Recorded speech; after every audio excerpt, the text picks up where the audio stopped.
Doctor Jayashree gynaecologist. SS digital நேயர்களுக்கு வணக்கம். நிறைய உணவுகளை பற்றின சில சிறப்பு தன்மைகளை நம்ம பார்க்க போகிறோம். இந்த வீடியோஸ் எல்லாமே உங்களுக்கு ரொம்ப யூஸ்ஃபுல்லாகவும் இருக்கும், என்ஜாய் பண்ணுவீங்கன்னு நினைக்கிறேன். ஸோ இப்போ குழந்தைங்களுக்கு ஸ்நாக்ஸ், இப்போ தான் ஸ்நாக்ஸ் பிரேக்குன்னே ஸ்கூலில் இருக்குது. ஆக்சுவலாக முன்னாடிலாம் இந்த பிரேக் இருக்கும், அது வெறும் தண்ணி மட்டும் தான் நம்ம குடிப்போம்.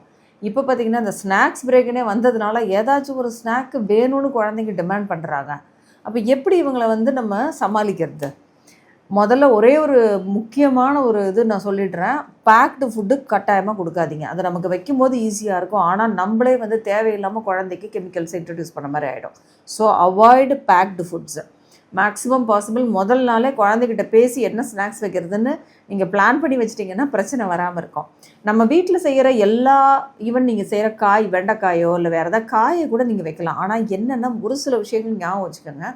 குழந்தைங்களுக்கு ஸ்நாக்ஸ் வைக்கும்போது முக்கியமாக பார்க்கும்போது ரொம்ப அழகாக இருக்கணும்.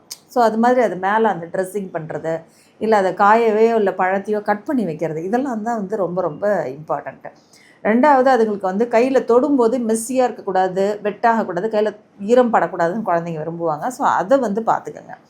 மூணாவது பார்த்திங்கன்னா கொஞ்சம் கிறிஸ்பியாக இருக்கணும், டேஸ்டியாக இருக்கணும், இனிப்பாக இருக்கணும். இதுதான் குழந்தைங்க பொதுவாக விரும்பக்கூடிய ஸ்நாக்ஸு. ஸோ இந்த ஸ்நாக்ஸ் கட்டாயமாக நம்மளால் வீட்டில் செய்ய முடியும்.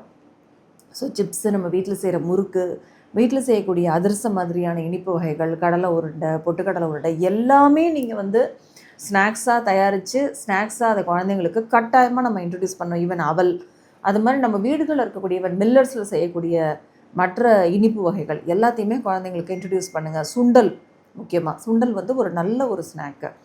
ஸோ இது எல்லாமே நம்ம செய்யலாம். ஆனால் இந்த பேசிக்காக நான் முதல்ல சொன்னதை மட்டும் ஞாபகம் வச்சுக்கோங்க. அதை எப்படி நம்ம ப்ரெசென்ட் பண்ணுறோம், அந்த ஸ்நாக்ஸ் டப்பாக்குள்ளே எப்படி இருக்குது அப்படின்றது ரொம்ப ரொம்ப இம்பார்ட்டன்ட். ஸோ இதை ஃபாலோ பண்ணிங்கன்னா கட்டாயமாக குழந்தைங்கள நம்ம ஸ்நாக்ஸ் கொடுக்கலாம். அதுவும் ஹெல்த்தி ஸ்நாக்ஸ்குள்ளே கட்டாயமாக அவங்கள நம்ம இழுத்துட்டு வந்துடலாம். தேங்க்யூ.